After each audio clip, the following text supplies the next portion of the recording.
Welcome back, everybody. We have a new video, something bookish. Trying to get back into the whole reading thing. It's been a journey, let's put it that way, guys. However, I have a couple different books here, or like placeholder books for like bigger groups, that I want to show you that I think could get you out of a reading slump, that have gotten me out of a reading slump. I don't know, just like a bit like a little collection of something. Also, excuse the light, I need to use the overhead light, which creates this nice big shadow.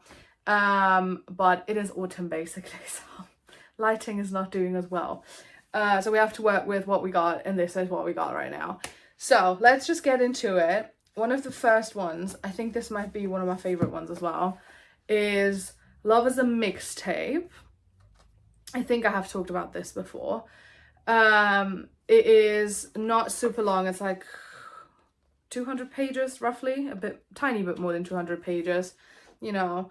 I feel like short books are generally good, but this one specifically, it's kind of like, it's a bit like a memoir type thing, a tiny bit. I don't know if it's actually called a memoir, but it's basically Rob Sheffield, and he talks about like how he met his wife, she's passed on, and how they met and fell in love and lived their life, even though it was like much shorter together than they thought it would be. And the way he talks about her is the sweetest thing I might have ever seen. And it's called Love is a Mixtape because he is actually an editor at was an editor at Rolling Stones, and like they bonded a lot over music. And each chapter kind of has, wait, let me have a look. Each chapter has one of those pages where you have like a mixtape here with different songs. So technically you could listen to those songs. I'm sure someone put those on Spotify as like a playlist or something. So technically you could listen to them while reading if you wanted to. But yeah, it's very sweet. It's about how they met, and then the music they shared, and like their life and whatever, and like what kind of person she was. And he just speaks so highly of her, and like in such a sweet way. And it's not short, not long. It's a short book, it's not that long, there we go. And the chapters are like a good length, and it's like very easy because it's a bit like him just like telling a story. It's just like very easy to read.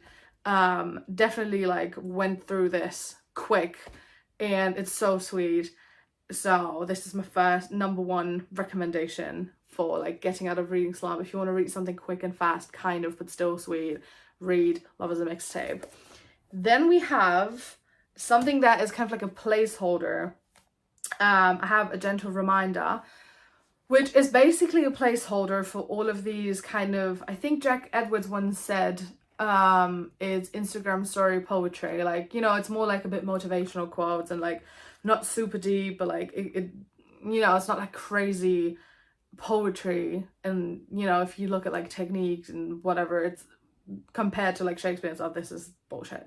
But like, I mean that in the nicest way possible. I love these books. And it's not even this specific one, this is just a placeholder for all of these books, because they are most likely not long, like between 100 and 200 pages, most of them. And then you get, I mean, sometimes you have like longer pages like this, but you also have like lots of pages. Do I find one now? You're gonna have like lots of pages like this, kind of, where there's not a lot of like text on there. So it's just kind of like quick to get through a good amount of pages. And I mean, a little pick-me-up is nice, you know, have a little motivational quote to read.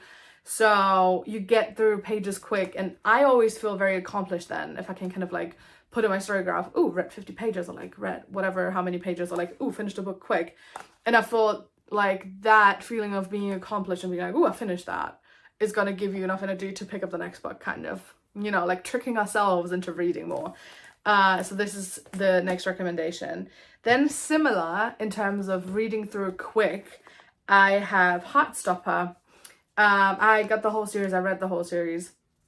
This is part one, just as like a placeholder again. But yeah, it is a graphic novel. And obviously, as it is with comic books and graphic novels, there's not that much to read in there, lots to see. So it's a very good, quick, easy read. And those are very sweet stories, by the way. Recommend Heartstopper, definitely. But yeah, it's again this kind of like thing of, okay, I'm getting through it quick. It's not really, you know, I don't have to do like mental acrobatics to get into it, to read loads of it. And so I think that is a very sweet thing. The Heartstopper books, but generally, graphic novels, very good way to get back into reading. Then we have, what do we do? Okay, I have something else. I have Dolly Alderton, Everything I Know About Love. And it is not the shortest book. It got, let me have a look, 375 pages. So it's definitely not on the short side, but not on the super long side either. And what I love about this is because it's such a, like, it's kind of like talking with a friend, for me at least, the way she's writing it. It's kind of like telling a friend about, you know, everything you know about love, all of these things you've learned in the last like 10, 15, 20 years. And it's like such a sweet thing. And so the way she's written it down is like such a natural way of telling a story that I feel like it's very easy to follow the story when you read it. The font is like not big, but also not super small. I don't know where that lands in your books in terms of font size. But yeah, and it's like loads of chapters kind of. Some are very, very short, like some are literally like 2 pages, some are a bit longer, but I feel like the combination of the writing style, also what's in there, just like a good couple funny stories in there.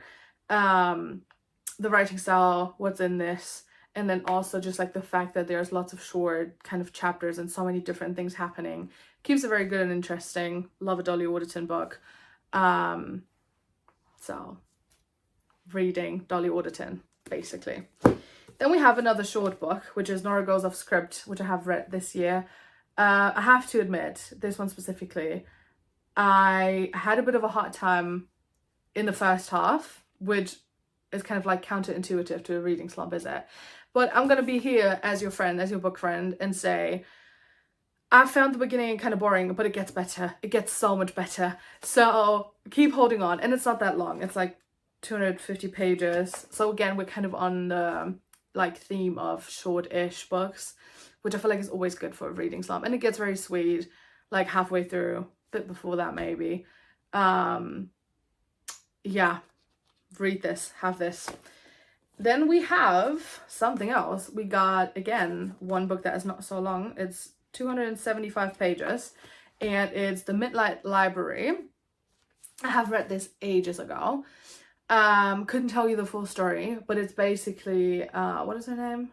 Nora, and her life has kind of been going to shit.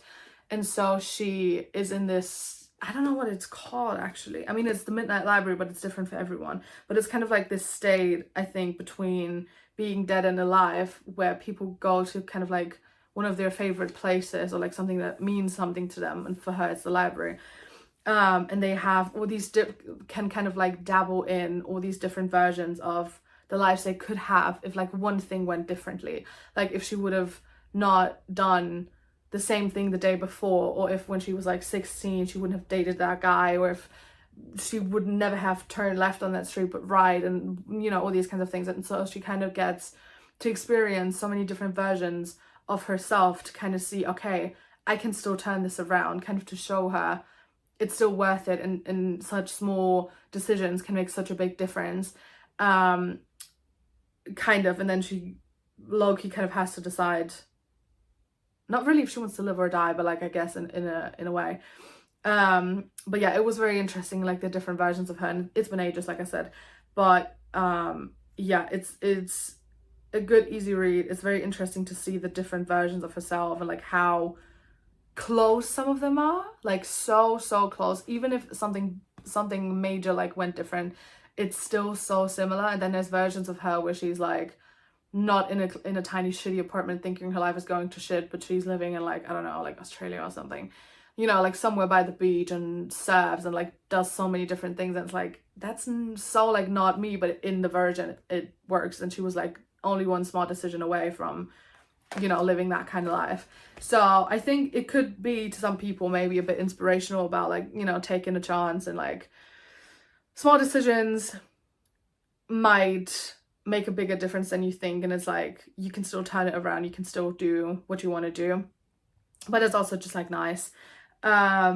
So read this, and it's not super long, so that is also good. And then I have one last book for you, which is again kind of like a stand-in for many books. I have The Woman Who Lied by Claire Douglas, and if you know me, you do know I love a Claire Douglas book, don't I? So this is kind of like a stand-in for Claire Douglas books, but it's also a stand-in for kind of just like crime and mystery books, you know, kind of just like for whatever kind of book that grabs your attention because it's a bit like mysterious and, you know, all these kinds of things.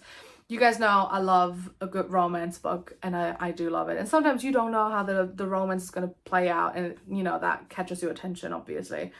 But I feel like with like thrillers and mystery and murder and stuff, it's like a bit of a different kind of like pull the books can have. So just get something that like really intrigues you, and where it's kind of like, what the fuck is happening, like what's going on. And I feel like, for me at least, like one of my friends, she read like one Claire Douglas book, I think, and she was kind of like, yeah, I could tell from the beginning. I was like, the fuck are you talking about? What do you mean you could tell from the beginning? Because I was greatly confused. Like everyone was suspicious to me at some point. Maybe I'm just fucking daft. Maybe it's just me. I don't know. But I was like, oh, it could be that person. No, that makes no sense. It could be that person. Ooh, that person is so suspicious. And then in the end, it was someone I didn't even have like on my mind because they were so like not important to the book. And then there's other Claire Douglas books. I forgot what the title was. Something about sisters. Well, I kind of could tell from the beginning, but like just get something that intrigues you with a bit of mystery in there, and just have, you know, like a good time trying to figure out what the hell is going on. Basically, that is my recommendation. Also love a Claire Douglas book, so have a Claire Douglas book, guys. But yeah, that is all of my recommendations. Let me show you the stack. It's not really a pretty stack, is it? Very mixed, but this is the stack around for different reasons, different books. But yeah, maybe one of these can help you get out of your reading slump. I don't know if it's just me. I have been in the slump, deep in the slump, and I hope I'm gonna get out of it very, very soon. But yeah, this was my recommendations. I hope you enjoyed this video, and is that cringe? Like and subscribe, I guess. There we go. But yeah, I hope you enjoyed, and I'll see you in the next video.